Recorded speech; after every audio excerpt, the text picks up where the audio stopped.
boy from Guarujá wasn't supposed to survive his own heart.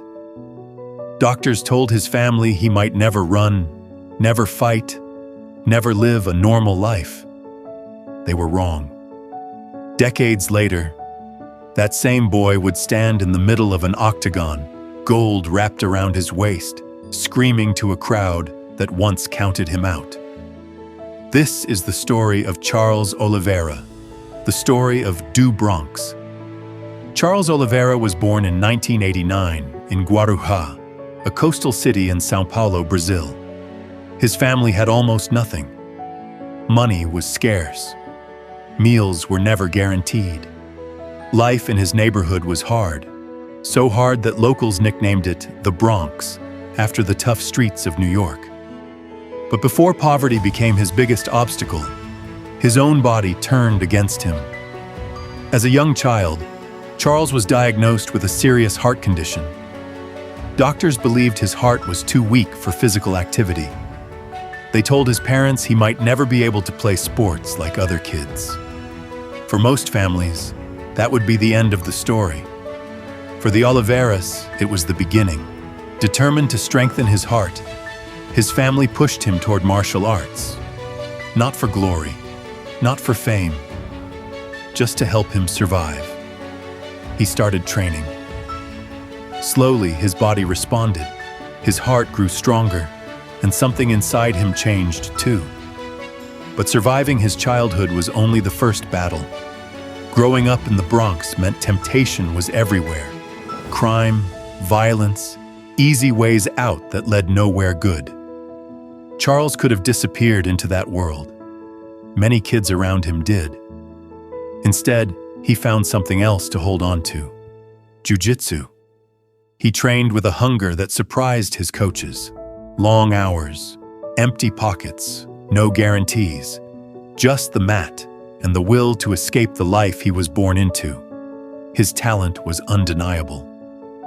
Within a few years, Charles Oliveira became a Brazilian jiu-jitsu black belt, a rare achievement for someone so young. But jiu-jitsu wasn't just a sport to him, it was a way out. In 2010, at just 20 years old, Charles Oliveira signed with the UFC. It seemed like a dream come true, but his journey was about to get complicated. His early UFC career was a roller coaster. Wins and losses, flashes of brilliance mixed with heartbreaking defeats. He struggled to make weight. He struggled with consistency. Critics questioned if he had what it took to be elite. For years, Charles Oliveira was talented, but never trusted. Skilled, but never considered a real champion. What nobody realized was that he was quietly building something no one could ignore.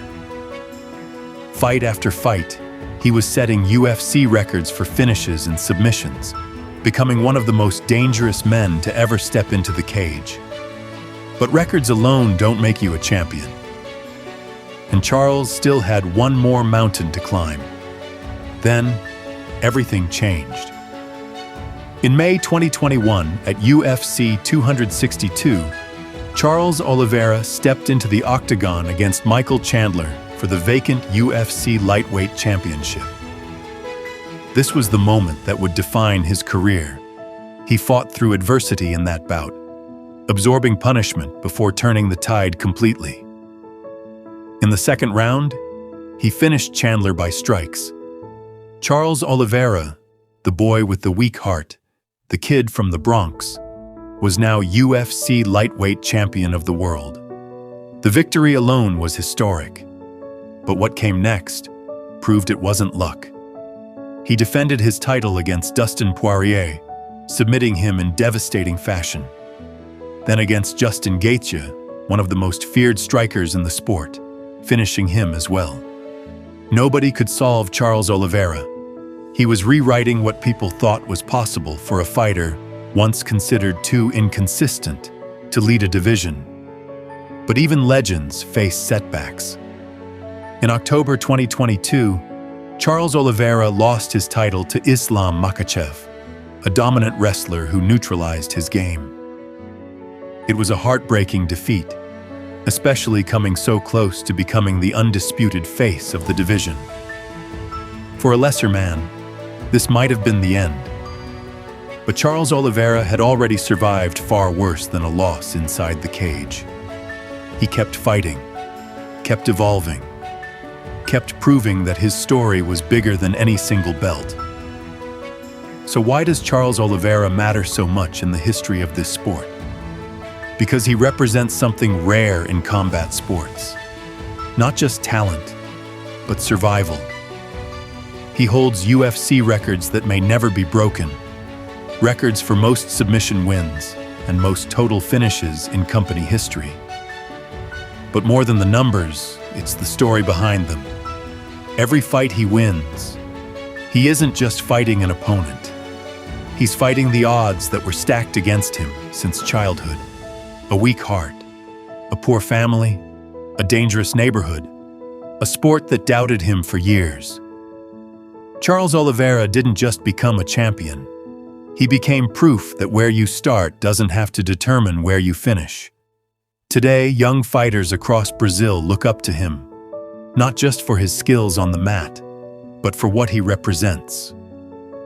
That poverty isn't a life sentence, that doubt isn't permanent, that the hardest beginnings can lead to the greatest stories.